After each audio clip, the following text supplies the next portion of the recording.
Detroit Homecoming has been made possible in part by the Ford Foundation, reducing poverty and injustice, strengthening democratic values, promoting international cooperation, and advancing human achievement, and the William Davidson Foundation, advancing the cultural, economic, and civic vitality of Southeast Michigan, the State of Israel, and the Jewish community. Ladies and gentlemen, Katie Locker of the Knight Foundation.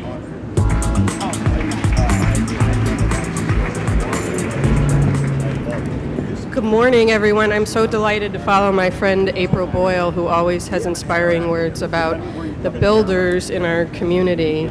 I want to welcome you to what appears to be foundation morning at Crane's Detroit Homecoming. And I'm with the John S. and James L. Knight Foundation, and we have the great pleasure as a national foundation headquartered out of Miami to work in a community that has such a robust network of foundations committed to the future of Detroit. And you heard from Rip already this morning. I think Tanya Allen from Skillman Foundation is up later. Lejeune is on the panel up ahead. And so it's a real blessing as a foundation to be able to say we have all these partners and how do we contribute. At the Knight Foundation, we're committed to informed and engaged communities. That comes from our founders' work as the founders of the Knight newspapers in 26 cities across America. Some of you may be from Knight cities. Detroit is a Knight city. But we invest in informed and engaged communities. And so Homecoming is a great example of how do we ensure that people have quality, factual information about what's happening in Detroit and what can happen, and that people have a platform to have those conversations. I'm delighted by the panel ahead because it really reflects that there's a number of generations working here and that we're actually stronger when we work together and we respect each other. And it's a remarkable panel, and it's led by Ron Fournier, who has just recently returned to Detroit to be part of this conversation as well. So Ron is going to introduce the panelists. Thank you.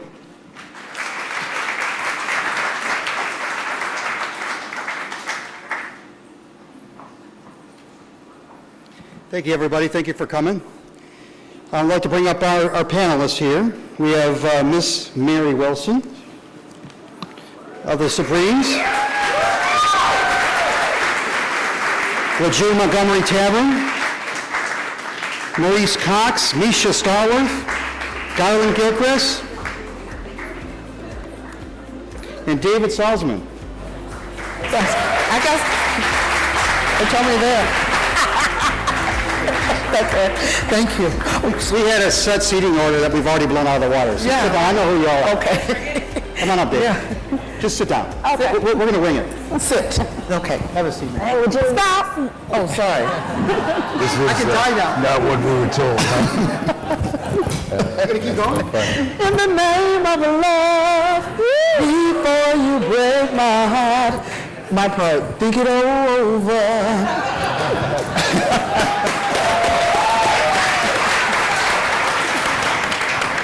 Okay, I can die now. So, where do we go from here?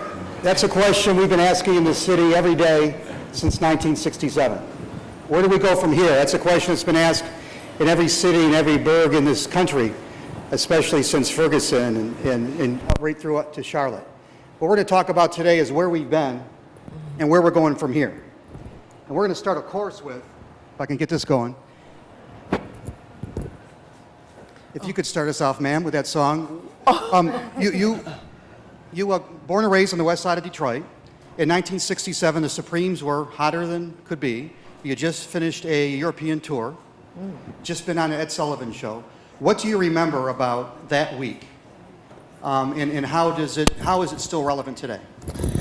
I'll have to stand up for that one. You want to stand up? Sure. Okay. No, well, actually, I was born in Mississippi.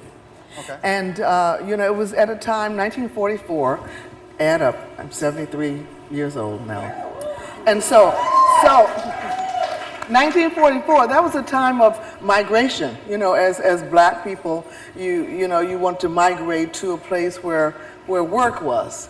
And so for being black, my family migrated through St. Louis, Chicago, and then we landed here in Detroit, which was the best thing that ever happened to me in my life.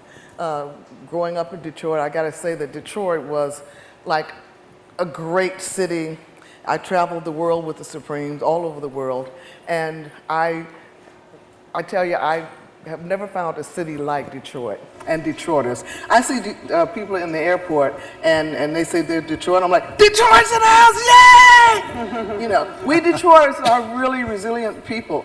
And as you mentioned, growing up in Detroit, we had great educational system here. I mean, I got a great education. In fact, probably the reason I'm a singer is that the music, the arts that were in the school were here in Detroit. I still remember Mr. Boone, who was my literature teacher, and Mr. Boone said, Miss Wilson, you should stop singing in that little group, the Primettes, and become a writer. So I'm saying, wait, what do you mean? All I want to do is go to Motown and record records, right?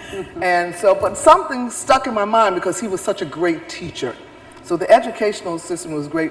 Pretty soon I wrote a book. I kept a diary from the time I was 17. And my book, Dream Girl, My Life as a Supreme, became a bestseller. And that was because of the educational system that we had here in Detroit. So How did that change in '67? Detroit, for me, was a place where we, the Supremes, became famous internationally. And so I never thought that we had a problem, but then of course the job situation just went through there was no jobs. And so even though we were traveling and great international stars, here in Detroit something was brewing. And so when the riots started, I remember, unfortunately, I'm sitting in my house on Buena Vista and Petoskey, and I saw a sofa go past my window, and I'm like, you know.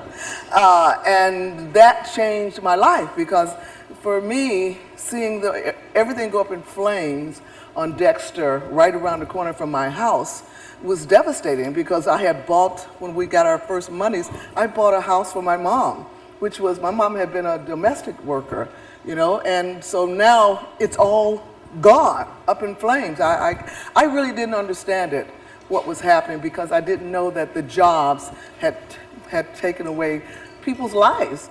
And so then, of course, when the riots came, I left the city. I hate to admit that here in front of everyone, but I had to leave the city because I had so much at stake, and I had no home. Everything was in ruins. So it definitely changed my life. What do you think caused it, Ms. Wilson? Well, I mean, what caused it? A lot of things. First of all, people, when you don't have jobs, what do? You know, my mother was a domestic worker, as I said, and then we had the car industry. And when all that happened, people are devastated. When you're broke and you're hungry and there are no jobs and the city is like just devastated, what do? And it destroyed the city. I hate to say that, but it did destroy the city. But what's really great is to see so many of us coming back and really being a part of rebuilding this great city. As I said, even though I was not born here, this is my hometown. I am a native Detroiter. So, Thank you. thank you. If I could follow up that with, Oh, I can sit down now? you may sit, you can stand. Can I do just whatever you sing want, just a man. little bit? I'm going to talk to Lejeune for a second. Okay, okay. All right, Lejeune, it's your turn, girl. Come on. Lejeune, as you all know, the head of the Kellogg Foundation. You and I have talked about this. You were amazing, Ms. Wilson. Yeah, that's okay. It's her turn now. You and I have talked about our upbringing. We're about the same age. We're in our early 20s. We're both raised on the East Side. I came from a family of auto workers. Your father worked in Chrysler along with my grandparents, and your mom was a cleaner at the Detroit Public Schools. Little differences, though. I was in the Northeast Side, which was an all-white neighborhood. My father was a riot cop. You lived in the Southeast Side. I don't really remember the riots, even though my father was on the squad, because it really wasn't relevant to my neighborhood. It didn't hit my neighborhood. You have a very different memory, a very different upbringing. First of all, what does it make you feel like when you hear someone who looks like me talk about my father being a riot cop? So first, let me say that Mrs. Wilson and I have a lot in common. My family also came from Mississippi and migrated north to Detroit, except I'm not an entertainer, so I'm going to stay seated and answer Ron's question. But so, you know, I do have a very different memory of the riots, more similar to yours. I saw a television as opposed to a sofa, but it was a very traumatic experience for me. And unfortunately, when I hear a riot cop, that's something that is a very traumatic vision for me, because as I understand it, the riots had its core in police brutality. And so when Ron and I first met, and we have met before, I have to say my first reaction was, what must he think of me and all of those people who were in Detroit and have been in Detroit for decades since that moment. Because in our work, what we think a lot about is, where is your mindset? How is that mindset shaped? How is it formed, and how might it be changed at some point?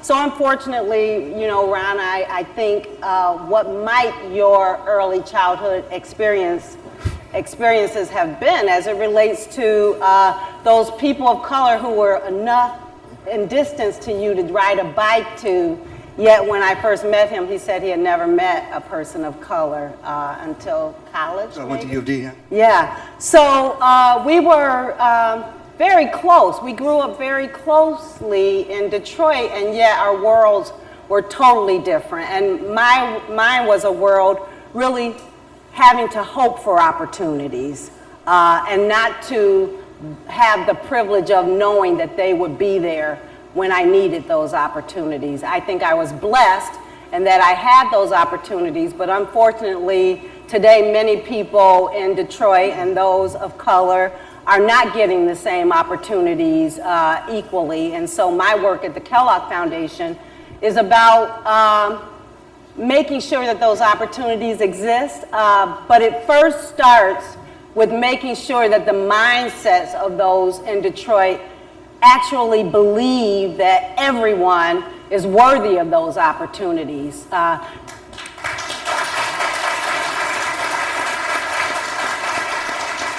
So it's a technical journey. We know what equality looks like, but it's also a heart journey.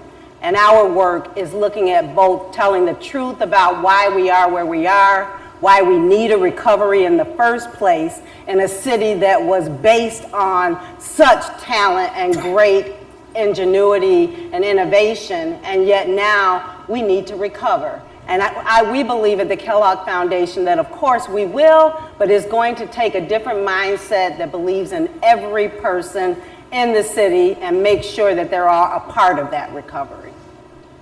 What must I think of you? I think you're amazing. Stand up for a second. Thank you. David, first of all, TV producer, I want to apologize for the very bad choreography that I started this off with. You were a reporter in Detroit in 1967, working for Lou Gordon. You broke that story. You were the first to bring that story to the public.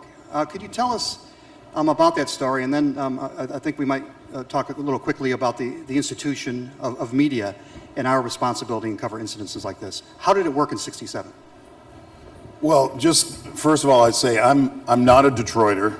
I'm a Detroiter at heart, but I grew up in Brooklyn, New York, and grew up in a place sort of like Detroit. Graduated from college, got into Columbia, got into Northwestern. Family had no money, and we also.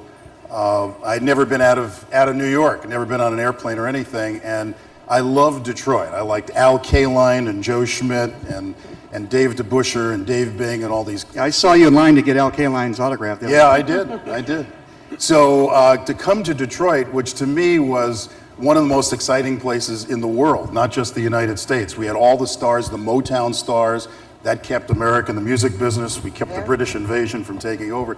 So to come to Detroit and come to Wayne State, which was a real change agent then, and I think still is, brought me to Detroit. Everybody that knew me thought I was crazy. Wait, you're going to Detroit? You're going to Wayne State instead of Columbia? It was the best decision of my life.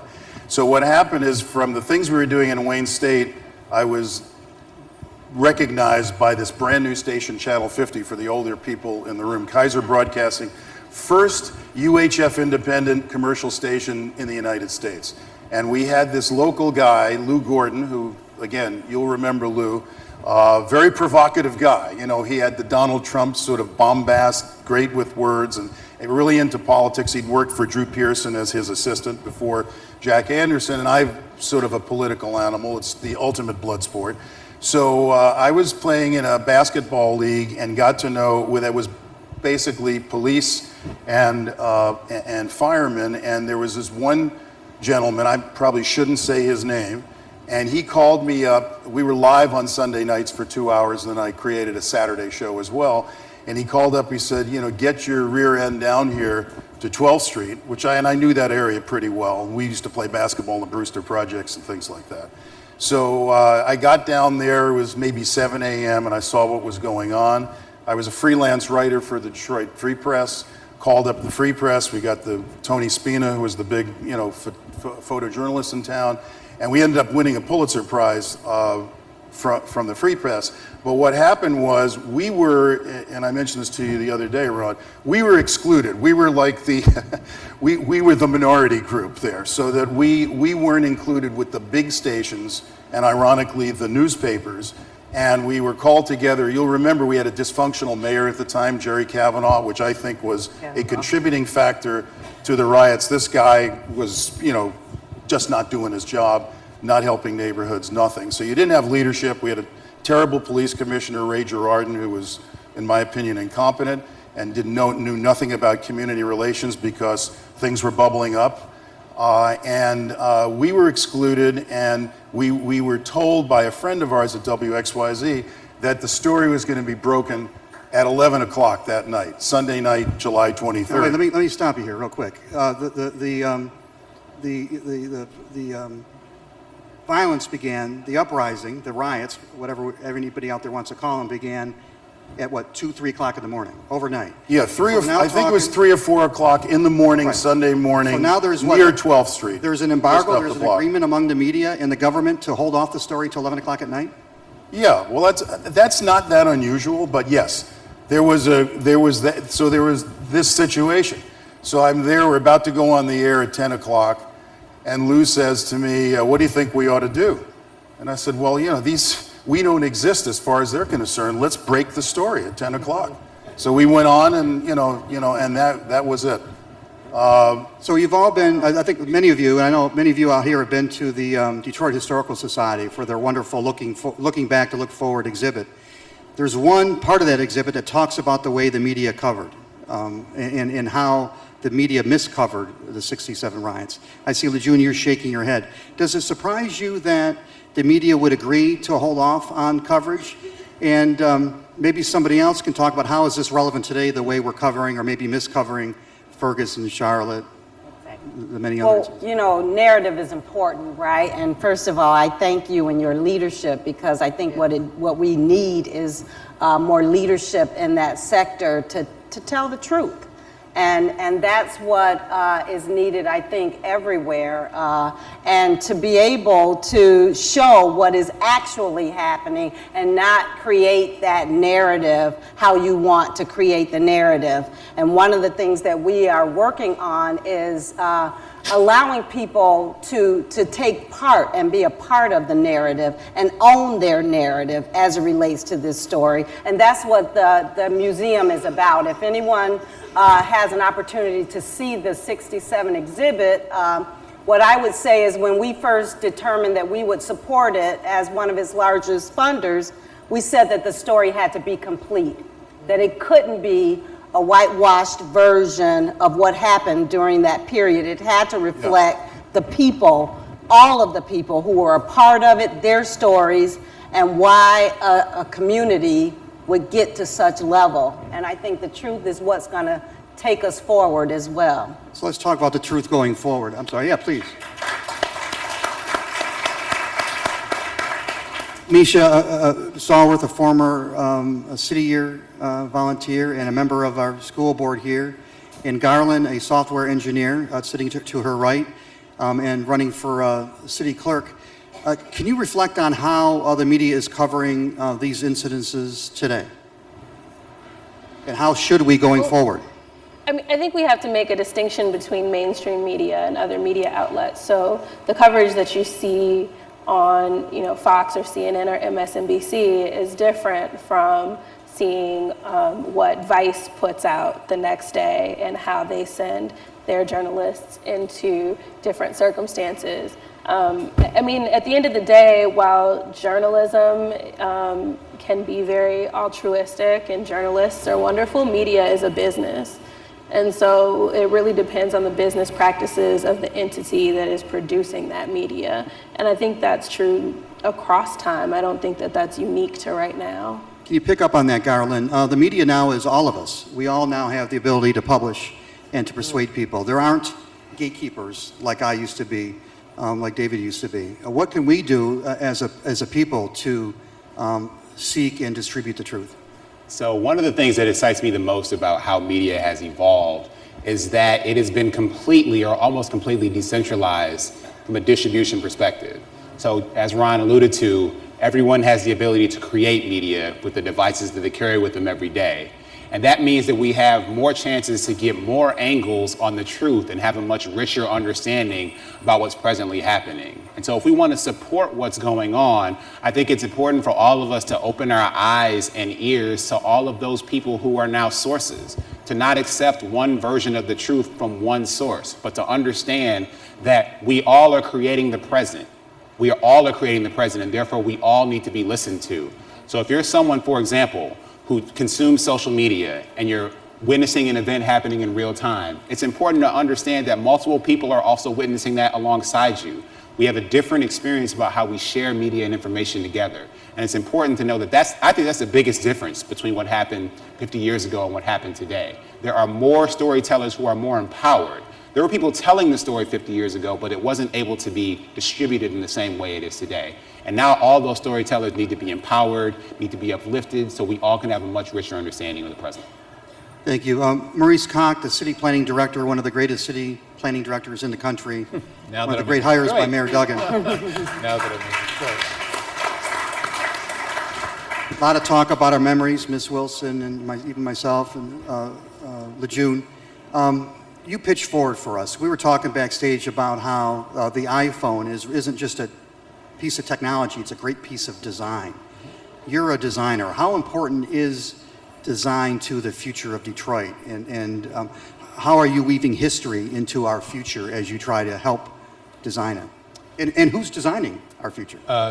This is a great question. I clearly think that... Thanks, Mary Kramer wrote it for me. Design is able to embody the narratives that we're talking about. I mean, the narrative that Mary Wilson talked about of growing up in Detroit as a place where people dream. People had really incredible dreams. They were the American dream. And I would argue that the setup for the rebellion of '67 was largely a part of a dream that was being deferred. People came looking for that dream, and for many, many people it didn't happen. It was a false promise. It was deferred, and I think it's been deferred maybe 50 years. That brings us to the next kind of big traumatic event in Detroit's urban history, which is the bankruptcy, the biggest municipal bankruptcy in American history.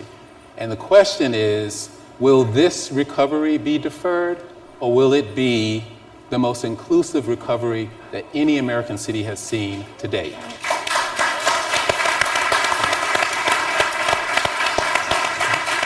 So well put. So how important is design to that? And who's designing our future this time? And that's my job. My job is to make this an inclusive conversation not about the 7.2 square miles, which is the national popular narrative about Detroit, but the entire 139 square miles of Detroit. And design is going to be a tool to make it all matter. And we have an exhibit that we just opened yesterday called Detroit Design 139, as in 139 square miles, and that wherever design is happening, it's going to be of the highest quality. There will not be two standards in this community. Everywhere, we know that design is going to shape the quality of life in our neighborhoods. And so 90% of my time and my staff's time is dedicated to making the quality of life in everyday neighborhoods as good as anything you will find in downtown and midtown. That's the goal. So in my own neighborhood, 48205, you're designing that? You and your team are redesigning their future?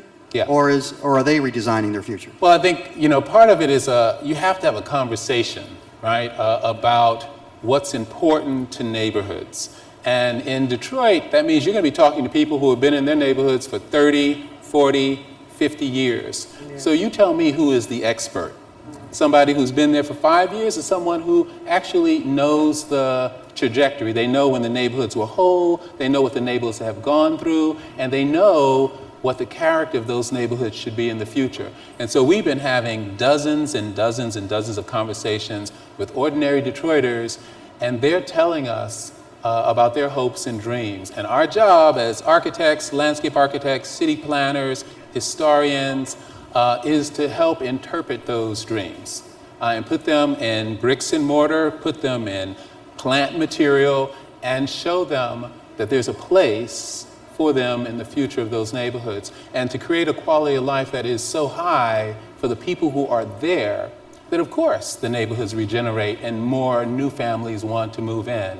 And that's really, I think, the power of design, when you allow ordinary people to drive the conversation. May I say something about the design? Yeah. Because growing up here, there are many, many wonderful buildings, architects. Yes. The architect Yes. here is just fabulous. I remember as a kid seeing all these great buildings, the Thinker, and it's the spirit of Detroit. Yes. Now, and there's other places that may not be as magnificent as that, like at the farmer's market, where there's a place there with Bert's restaurant. It's been there for years. Yep. So a lot of times when we come in redesigning things, let's not forget the places that were there that need to still be there as part of the community. Architecture of the everyday. They're the school buildings that folks have gone to. They're the churches in their neighborhoods. They're the libraries. They're the banks. They're the power stations.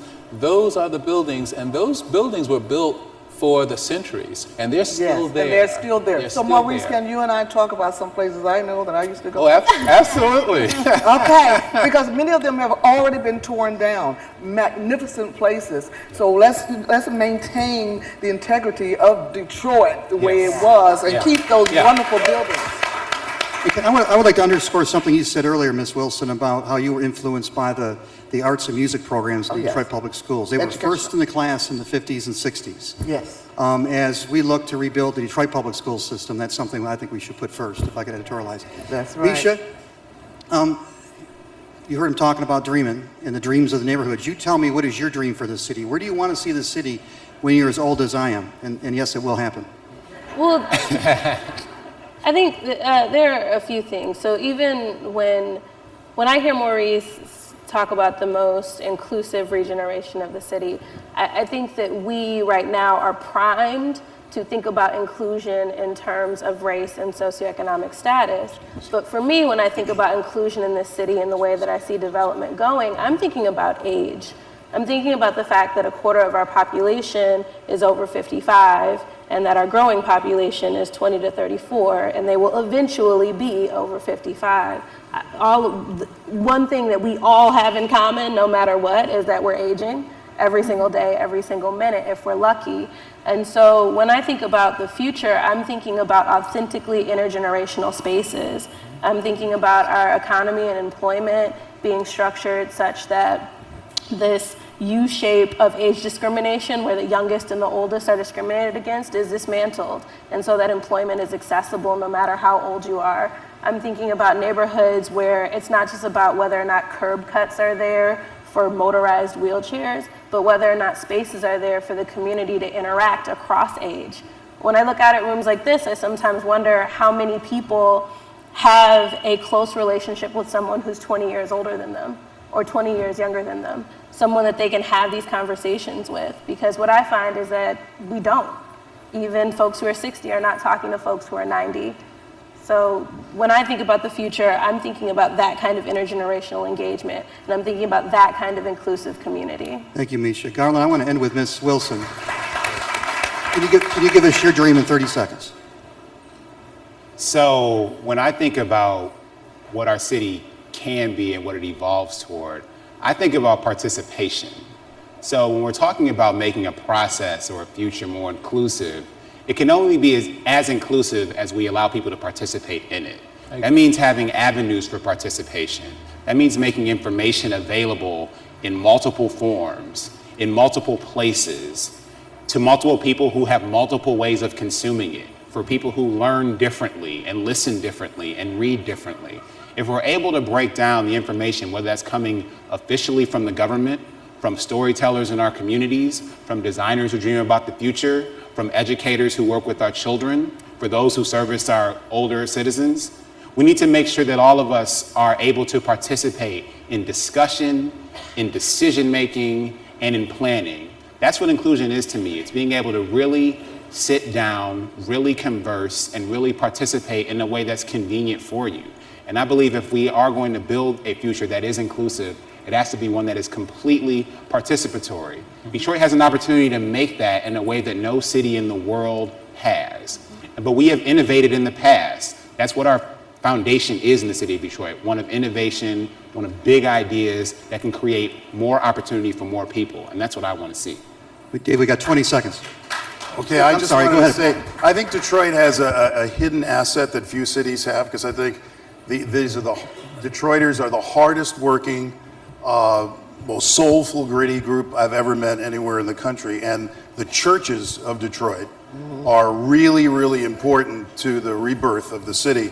Quick story. Tony Holt, the police chief at Wayne State University, was telling me that, because we were talking about this last night at the museum, that there's a minister sort of in the neighborhood where the big rebellion happened, who closed the parking lot recently and made everybody walk to church in their Sunday finest, as people do in Detroit, so that everybody could see this coming together, and that it's okay, it's safe, it's good, we're all coming together.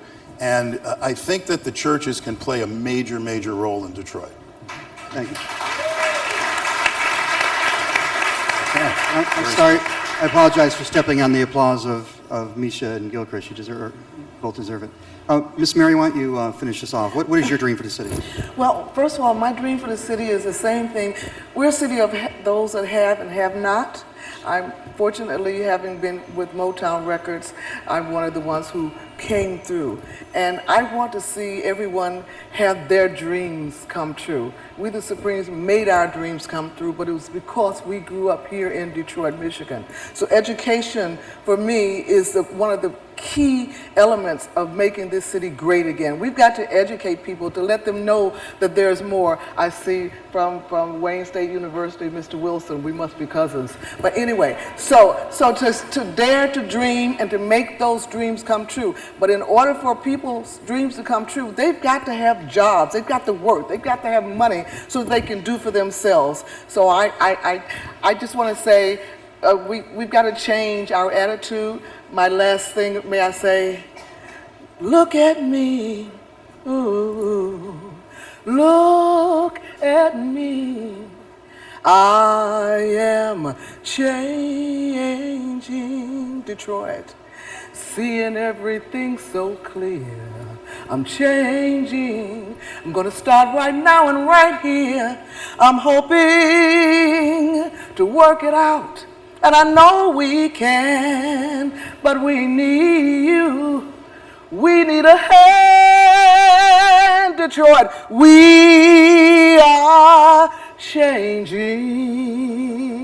So dare to dream and make those dreams come true, and allow the people who live here to be a part of the change, to be a part of the design. You know, we can't exclude those who live here by all coming in to help. Let those people here have jobs so they can help to rebuild their city. Thank you.